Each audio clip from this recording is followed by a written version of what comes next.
Well, good morning again, guys. Seems like minutes since I've seen you last. Well, we're going to get back into our study of things and the actual sermon end of things. And just to kind of set it up a little bit is what we are doing as a church, as we talked about in that first segment there. We're talking about as individuals. Like how do we as individuals take and bring everything to the altar, see what God wants to have in our lives, what he wants to take out, what he wants to shape, what he wants to add. And we're doing that by studying the book of Nehemiah, as we look at Nehemiah and how he handled the project of rebuilding the wall and using that within our own areas. If you've been with us at the beginning, we're about 4 or 5 weeks in now, we did a little experiment where everybody got purple pieces of paper and got to... It was so bad. Or sometimes I refer to it as PPP, and we wrote on them the different areas of our lives that we really wanted to look at with God, maybe areas that we've been struggling in or continue in the same cycle in, or whatever the case may be. And we've turned those in envelopes, sealed envelopes, and get them back at the end to see what God does over this series in Nehemiah. But again, I invite you to bring those with you each week. And if you've not done one, you can just do one now. Just what are the areas of my life that I've kind of been in the ditch or continue to cycle in the wrong ways. And the first 4 weeks were kind of the foundation of everything that we're going to be looking at as far as when Nehemiah first saw the projects at hand, how did he handle it? What was the personal things he did? Second week was on support group, how to build a support group around you and who should be in your support group. Then we talked about when you face opposition from outside of that support group, and because some people do not want you to change. Satan is going to come against it. It's going to come out in different ways. So maybe you used to go out Friday nights getting drunk with your buddies, and now you feel a conviction about that, and the buddies are like, hey, man, it was just us getting together and having fun. Well, no, I'm working together, so how to work with that, to feel that opposition, and then also how to deal with opposition within your own support group and your own community. And so that really has set the foundation. And if you remember on the little gold star thing that we've been doing, the little geeky thing we've been doing, the reason that came up is because off that foundation there's these other bonus points, these other like gold star type things off of that foundation. So you have the foundation, but now we're going to start talking about different things that the Scripture launches us into that we can lean into. So before we get to that, you need to get your bulletins. Get your bulletins, get your bulletins. Anybody need a bulletin? Anybody need a bulletin? Somebody got a bulletin? Who wants to do bulletins? Brent, do you mind getting bulletins? Oh, no, you guys sit there and laugh at the silly things. Okay, so do you guys need bulletins? Katie needs a bulletin. Anybody else? There's all kinds of people. Pick up your bulletins when you come. Jessica needs one. Howard's needs one. Did everybody get their Valentine's Day card? Everybody not get that? Okay, good. Because everybody gets a Valentine's Day card on Valentine's Day at the Shepherd's Fellowship. We've been saying that for years, and we'll continue with it. Anybody else needs hand? Okay, got it? Everybody got it? Okay, once you get it, open it up, and there should be white pieces of paper in there. Should be 2 of them in case you have to share with somebody behind you. Sound booth needs them. I know.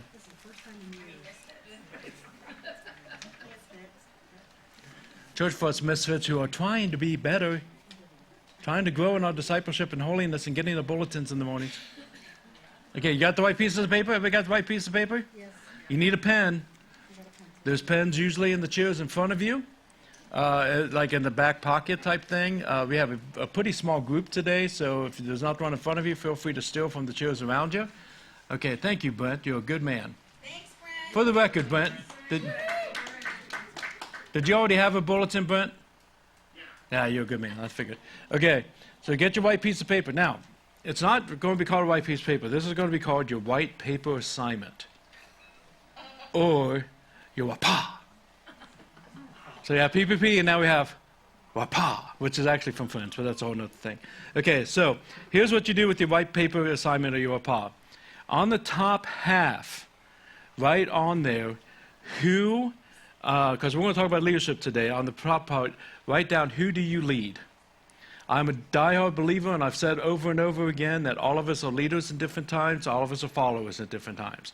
All of us have more power than we think we do to be leveraged for the kingdom. And all of us need more mentorship and leadership in our life. So who do you lead? Is that your kids? Is that something at your job? Or do you volunteer within the kids ministry? Like, what areas do you lead somebody, maybe 2 or 3, whatever comes to your mind first? And then after those answers, draw a line across, and then put it down, who are your leaders? Who are leaders in your life? If you do not have leaders in your life, quite frankly, then all you got is you, and that's a scary proposition for me. So who are your leaders in your life? Again, you can look at work, you can look within your family, you can look within community, whatever the case may be. This would also include from a spiritual standpoint. Who are your spiritual leaders? We're going to evaluate all those type of things as well. Might seem like that's easy for me to say, like, well, you're the pastor, you're the top of the. My spiritual leaders are the elders, and I have my mentors in my life because I do not trust myself to me. I need those leaders. So that's what you're getting, and then you're just going to put it to the side for a little bit. Okay, who are you leading, and who's leading you? You got your answers? Everybody good? Okay, let's turn to Nehemiah 6. We'll dig into the scripture. Dig into the good stuff. Nehemiah 6, the Old Testament. If you do not have a Bible with you, there are Bibles in the baskets around the room underneath the chairs that you can keep, borrow, or steal. If you want a nicer Bible than what's underneath there, you let me know. I've got free Bibles ready to go for you as well. And then YouVersion is up and running. That YouVersion is an app that you can download from the App Store. It's free, it's national, and then you can look at events, and you'll see local events, including TSF and today's date, and that will give you all the scriptures and place to take notes and all kinds of fun things. So everybody good? Digging in, looking across the room. Looks like everybody good. Let's go. We're going to read a little, talk a little, lay some foundation, and then we're going to have some questions off of it at the end. Starting out in chapter 6, and again, this is Nehemiah has been working with the Jews to take and rebuild the wall and to remove that disdain from God's people. And we see that it's going along, and we see a couple of famous names come back that we've seen earlier. And again, if you've not been part of any of those, you can pick up those podcasts online, YouTube, Facebook, the website, whatever. But we talked about Sandy and Tobiah, and they've got a friend coming back with them. So here we go, more opposition. Now, when Sandy and Tobiah and Geshem, the Arab, and the rest of the enemies heard that I had built the wall and that there was no breach left in it, although up to that time I had not set up the doors and the gates. Okay, we talked about that. So the wall part is done. The gates, which are the big areas that people can attack through, are not in place yet. But the enemies are seeing they are succeeding, that they are building, and that their time is running out before these gates go up. So they get a little desperate. So Sandy and Geshem sent to Nehemiah, saying, "Come and let us meet together at a hacky sack in the plain of Yoko Ono." But they intended to do me harm. And I sent messengers to them, saying, I'm doing a great work, and I cannot come down. Why should the work stop while I leave it and come down to you? And they sent to me 4 times in this way, and I answered them in the exact same manner. In the same way, Sandy, for the 5th time, sent a servant to me with an open letter in his hand. And it was written, "It is reported among the nations," and Geshem also says it, "that you and the Jews intend to rebel. That is why you are building the wall. And according to these reports, you wish to become their king. And you have also set up prophets to proclaim concerning you in Jerusalem." In other words, false prophets, saying that there is a king in Judah. "And now the king will hear these reports, so now come and let us take counsel together." So I, Nehemiah, sent to him, "No such thing as you have said has been done. You are inventing them out of your own mind.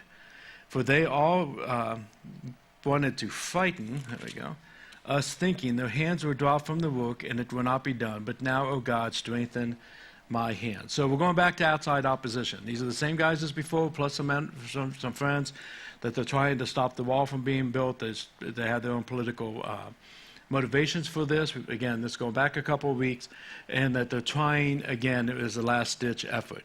So it starts out with Nehemiah, and you got Sandy, Tobiah, and Geshem. Geshem means heavy rain, and that's basically how he's being played out here, is he's just this heavy opposition coming down on Nehemiah. And so they are taking and trying to get Nehemiah to come out because they want to harm him.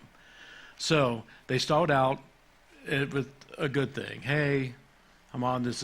Can you come down? Can we just meet? Can we talk?" Sometimes opposition will come towards you that way. hey, I know we've been through this before. I'm going to try harder. Can we just get together, give it one more shot? Can you just come to this meeting with them? But in the long term of things, Satan is attending for the things on your PPP to stop, and for God to not be winning, and for them to harm you.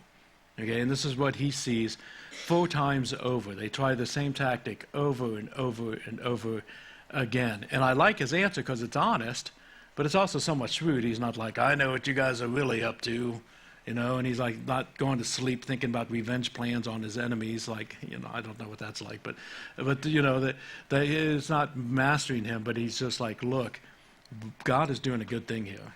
Why would I leave that? Why would I come back to the opposition? Why would I go back to the way it is to take and stop what God is doing in my life? I'm not going to do that anymore. So that's the first 4 times. And as that's not working out, and they're losing time, and they're still working on the project, and they're still getting ready to set up the gates, he tries a new tactic. He goes from more an aggressive, trying to knock Nehemiah back on his heels a little bit, trying to make him kind of really defend himself. And he brings up the rumors of the past. These are the same rumors that we have heard for 150 years that have kept them from building the wall like God wanted them to do. And so he says, hey, I know what's really going on. Me and everybody else who won't come to you and talk to you face to face, which, by the way, if someone says that to you and they're trying to bully you, that's usually crap. If they're saying, hey, I'm the only one good enough to come talk to you, but everybody agrees with me, that's usually a lie. That's usually building false support. And that's what we find here. It's the same thing. He's like, no one's saying this. You're making this up in your head. This is just your doings. But he's trying to get Nehemiah to be like, wait a minute, why do they think that? That's never been the plan. That's the old rumors. Why are we going back? I've never said that. I don't want to be king. Hey, can we sit down and talk about this? Obviously, there's some kind of big misunderstanding. He doesn't do that because he knows, he's already identified, this is what God is doing in my life. This is what others are trying to do, and I'm not going to entertain this.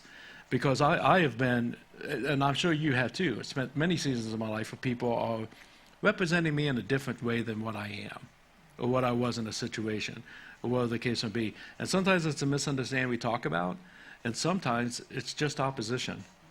And why would I stop what God's doing to come over here and deal with this? But the aggression is a sign where he's trying to knock him over, and his answer, the boldness back, is a sign that says, you're not going to be able to knock me over anymore.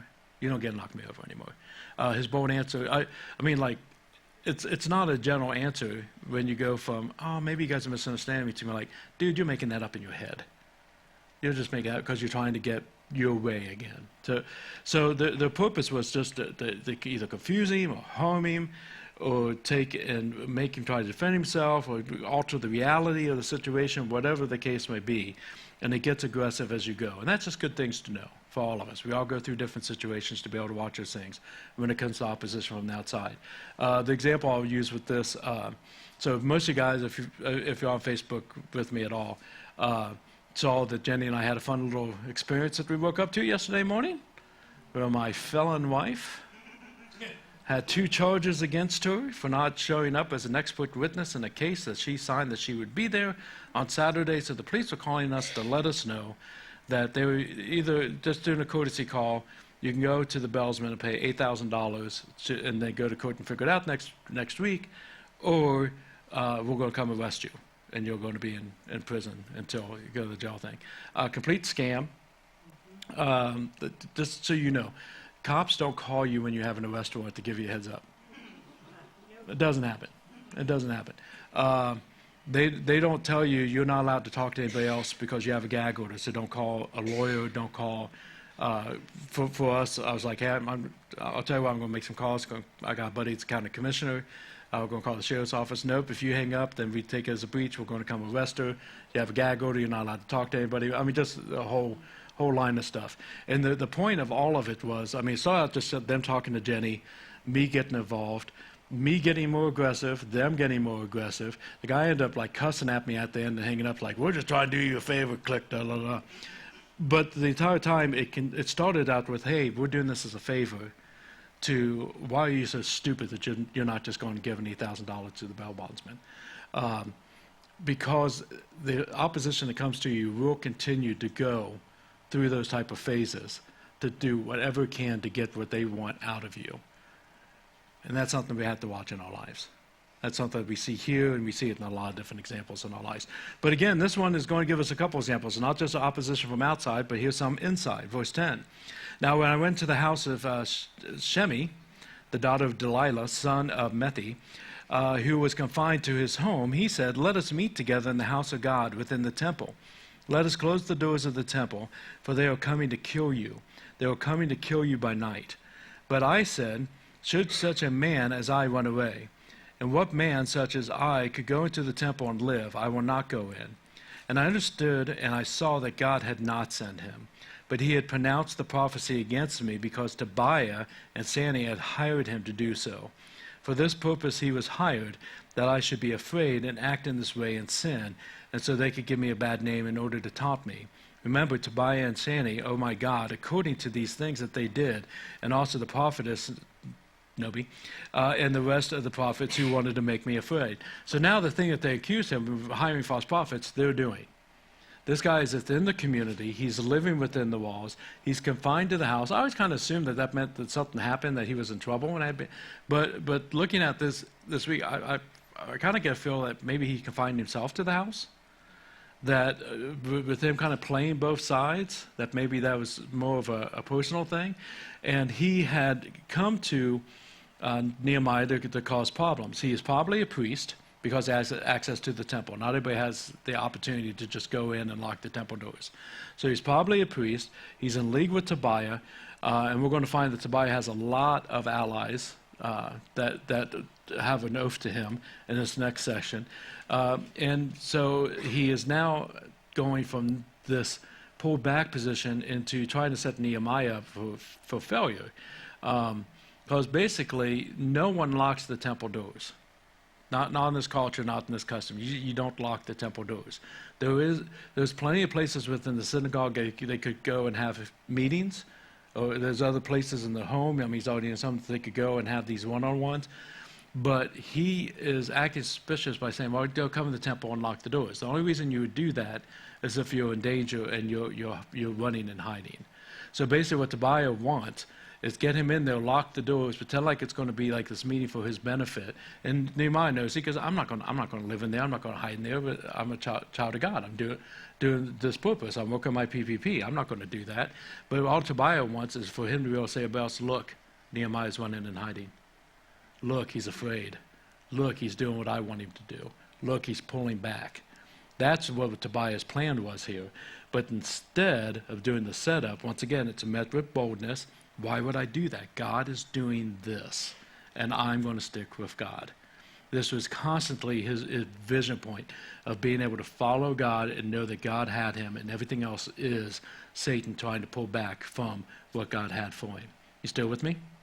And this is all setting up some points with this leadership. Verse 15, this is how it continues. So the wall was finished on the 25th day of the month Elul, in 52 days total.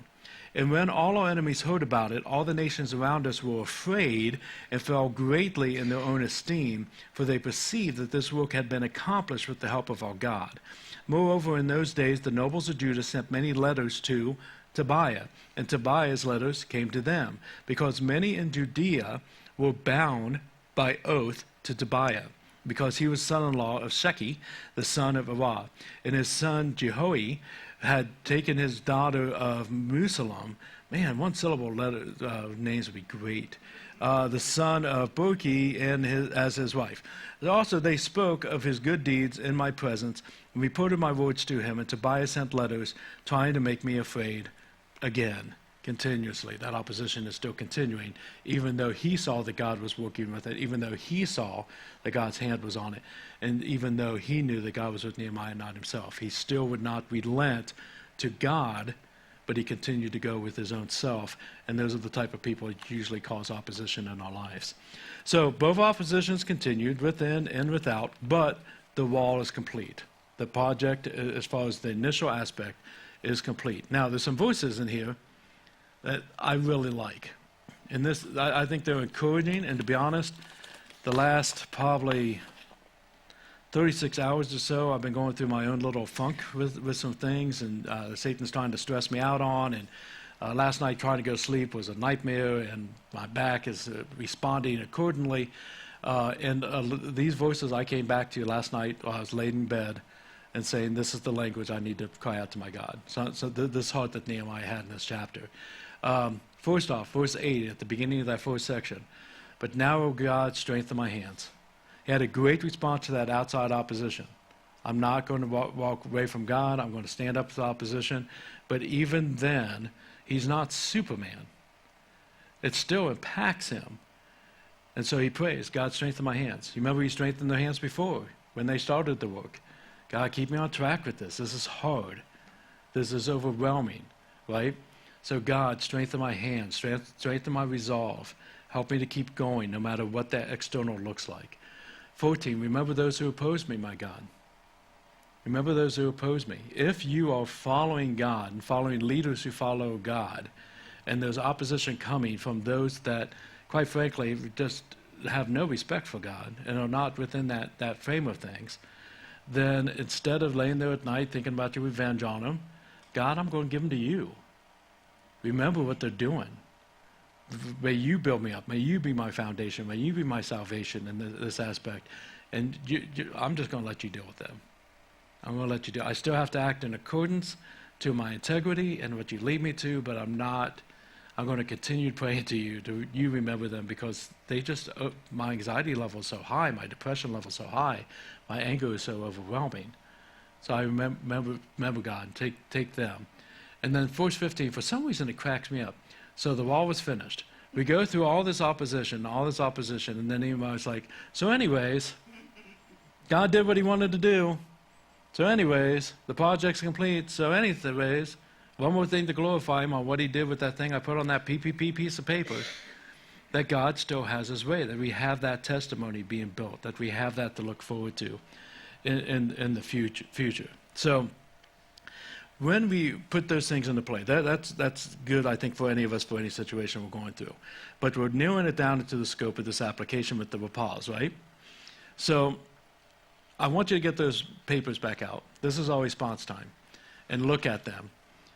And from the standpoint of who are your leaders, again, it could be family, it could be job, it could be government, it could be spiritual. You might not have chosen that leader, but they're in your life anyways. But who the leaders are in your life, then how do they compare to Nehemiah? Now, if, let's say you look at the spiritual leader and you're a TSFer and you put myself down or the elders down or whatever the case be on a spiritual leadership standpoint, I should be striving to be like Nehemiah. You should be following me because I'm following God. Does that make sense? If I'm not following God, you should be addressing it. And if I don't follow God and the elders don't follow God and you try to address it and it's not happening, you should leave and find a church that's following God. I believe we are, but nonetheless, that's basically how it works. How does that work with your politicians who claim to be Christians and then act in different ways that you're kind of curious about? It's not the same as comparing to a pastor, but you still have to hold them accountable. You still have to have communication. You still have to look at them in this model and say, okay, so how much value should your leadership have in my life? And right now, if you're a Democrat and you say none, you're wrong. There's still leadership value, even with people that you don't like or don't stand or that you don't feel are following God. God's put them in that place. So what is that value? I'm not sure I'm going to go off the spiritual bridge for you, but how does that come into place? Looking at your report right now should be, with the things that we're talking about, how is those people leading in my life? Should I replace some of that leadership if it's within my control? And what kind of value should I put into it? Or should I bring some of this opposition knowledge into there as well? Does that make sense? That's part of your response. What are you doing with the leaders in your life? And if they are following God, are you following them? Are you doing your part of the build to follow them well? Okay, so it's not just about the leaders, it's about how you're following those. Everybody good? Everybody still with me? Then, look at who you're leading. Same areas. It could be work, it could be your kids, it could be whatever it could be. How are you leading, and how much value should they put into your leadership depending on how much you're acting like Nehemiah versus being a hypocrite. That's the second part of it. Because I know that there's been people I worked under that didn't exactly get a lot of respect, who didn't ask for respect, didn't act for respect. So if you are the one that's in control of that leadership, and people are following you, are you acting in such a way that you'll be a Nehemiah in their lives? As the question comes in hand. If you do those two things honestly, you're going to have some serious response time notes to be able to dig into that's going to change a lot of things in your life. Does that make sense? So just within that little bit, but don't just be like the world that just complains about their leadership and doesn't do anything about it and doesn't do anything themselves. I remember 20 years ago, this is when we were downtown before we came out to this property. It was a coffee house type setup, and I had my paperboard out. You know, I love my paperboard, right? And I asked, we did some brainstorming. I said, what do you expect out of me as a pastor? What traits, what moral standards, what disciplines should I have that you expect out of your pastor? And boy, we filled that sucker up fast. You know, reading the Bible, being in prayer, taking and not sleeping around, and we just filled that sucker big on all these ethical things and all these spiritual discipline things. And I remember I looked at it, and I said, you know, that's a lot. That's a lot. I said, but I'll tell you what, I'm in. If you are. If these same things apply to you, I'm all in. And I remember hearing an audible gasp like, you can't seriously expect us. We need to be able to step up into these areas in leadership and how we follow to be able to take and have the type of commitment that we need, that we're seeing here in Nehemiah. So a couple things for you to consider if you're note-taking. I'll just put all three up there for you. But when we look at Nehemiah, how we lead and how we follow is our service to the Lord. Whether it be parents, employers, church, whatever the case may be, how we lead is our service to the Lord. Those are things that He has put us in place, either at the front or behind, to be able to do for Him. And if we do it well, then it's worship. We're just doing what He's called us to do. We're worshiping Him.